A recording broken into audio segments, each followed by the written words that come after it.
Hello viewers, শুরু করছি আজকের শেয়ার বাজার। আজ একটু দেরি হয়ে গেল, এখন বাজে প্রায় 10:50। হ্যাঁ, আসলে বেশ গরম তো, তাই একটু দেরি হয়ে গেল, ভালো লাগছিল না। তো আজকে একটা কথা খুব মনে পড়ছে। শেয়ার বাজারের বাজারের ক্ষেত্রে কতখানি প্রযোজ্য জানি না, তাই বলছি। আমার সেটা বলতে ইচ্ছে করছে খুব। যেরকম রহস্য, রোমাঞ্চ, যে দুটি কথা, এই রহস্য রোমাঞ্চকর যে সমস্ত সিনেমা বা গল্প, সেগুলো আমাদের খুব আকৃষ্ট করে। তো এটা শুধু গল্প বা সিনেমা মধ্যেই নেই, জীবনের সব ক্ষেত্রেই এটা আছে। এবং আজকে স্টক মার্কেটেও যে এ ধরনের ঘটনা ঘটে, যেটা খুব রহস্য মনে হয় এবং রোমাঞ্চকর।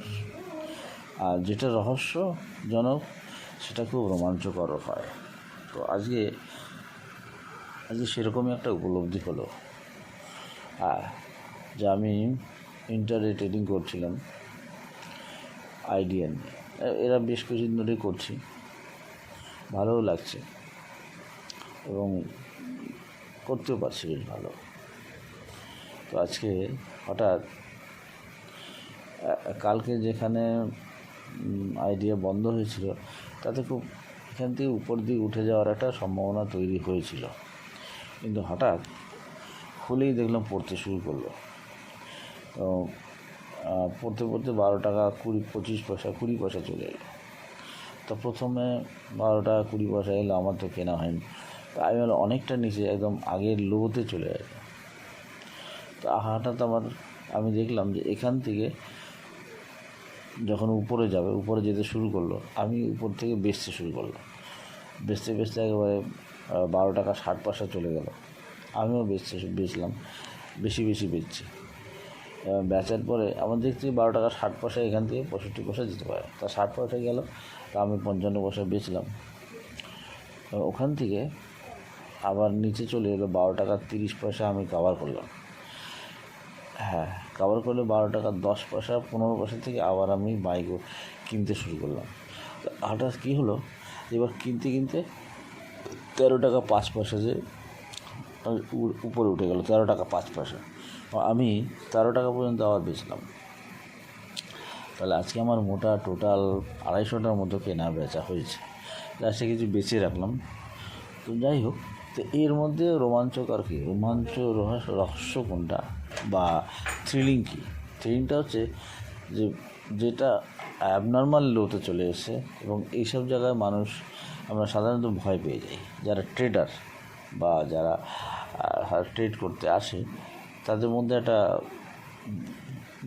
সাধারণত একটু ভয় পেয়ে যায়, বা কি হয় এরপরে আরও নিচে যাবে, এটাই সব ধারণা করা হয়। কিন্তু দেখা গেল এখান থেকে উঠতে শুরু করলো। উঠতে শেষে গতকালের যে ক্লোজ, তার উপরে চলে গেল। তাহলে এটা একটা অভাবনীয় ব্যাপার হলো, যেটা আরও নিচে যাওয়ার আশঙ্কা থেকে গেল, সেখান থেকে উপরে চলে গেল।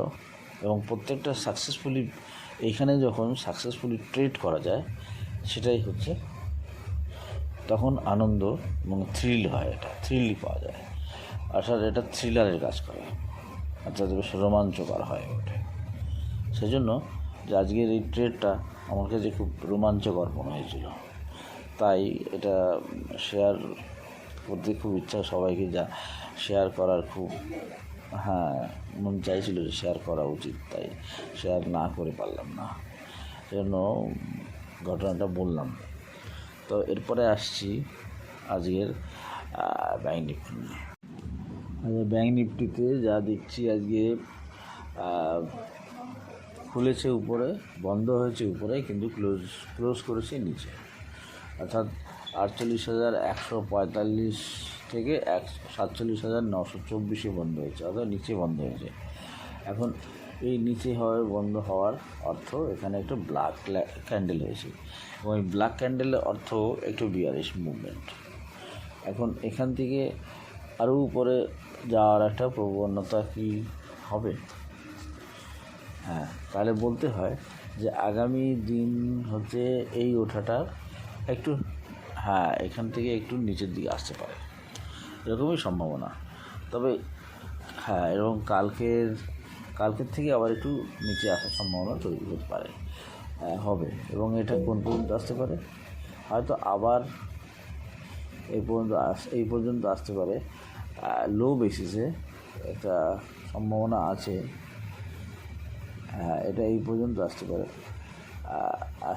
47,021 এই পর্যন্ত আসতে পারে। কিন্তু কালকে যেটা লো আছে সেই লোটা, কালকে যে বন্ধ হয়েছে সেখান থেকে যে আরেকটু উপরে যেতে পারে না তা না, কালকেই শেষ।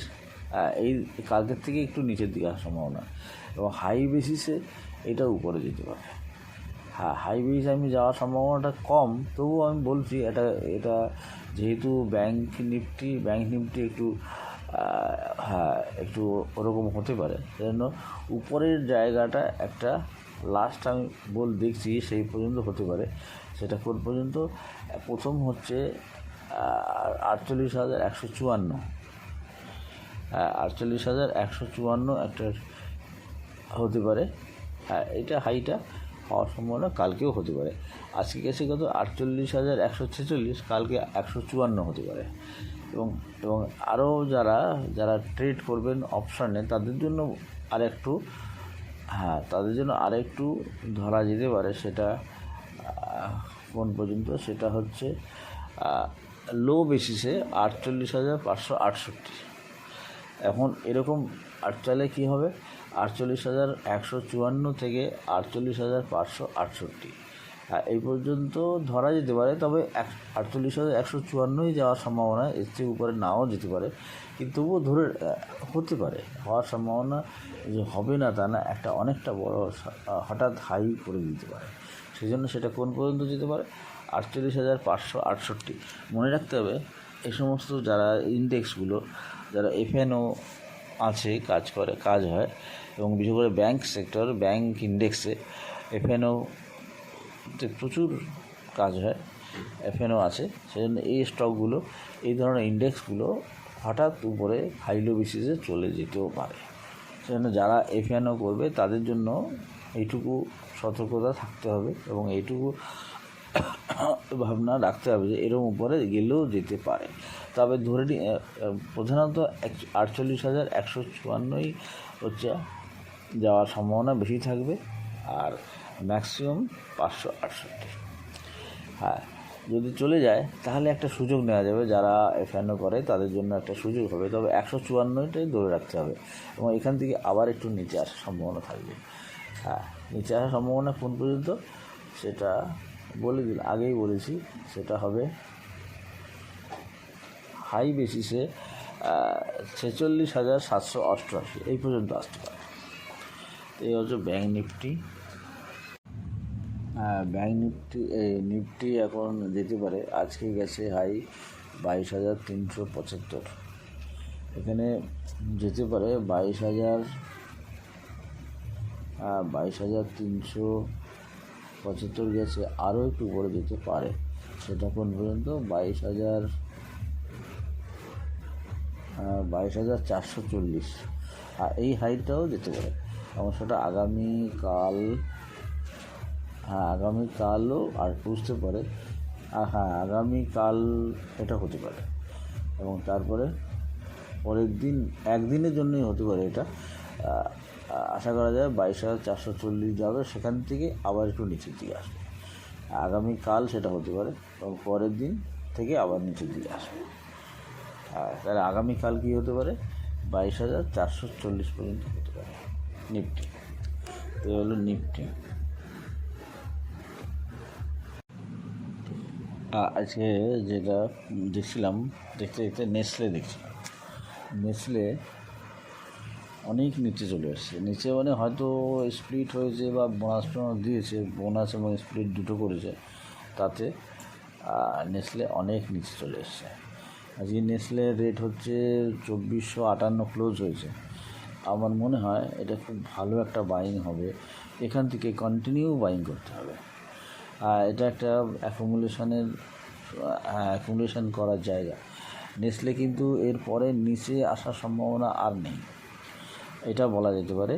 নেসলের নিচে আসার সম্ভাবনাটা আর নেই। যারা এরকম স্টক কিনতে চায় তাদের জন্য বলছি, নেসলে তাদের জন্য খুবই একটা ভালো সুযোগ অ্যাকুমুলেশন করার, এবং ভবিষ্যতে মানে নেসলের যে জায়গায় চলে এসছে আর নিচে যাওয়ার সম্ভাবনা নেই। তো আমি আজকে নতুনের মধ্যে শুধু নেসলেটাকেই সাজেস্ট করবো যে নেসলে কেনার জন্য। যারা আমার ক্লায়েন্ট যারা আছে তাদের বলবো তারা নেসলে অ্যাকুমুলেশন করার জন্য।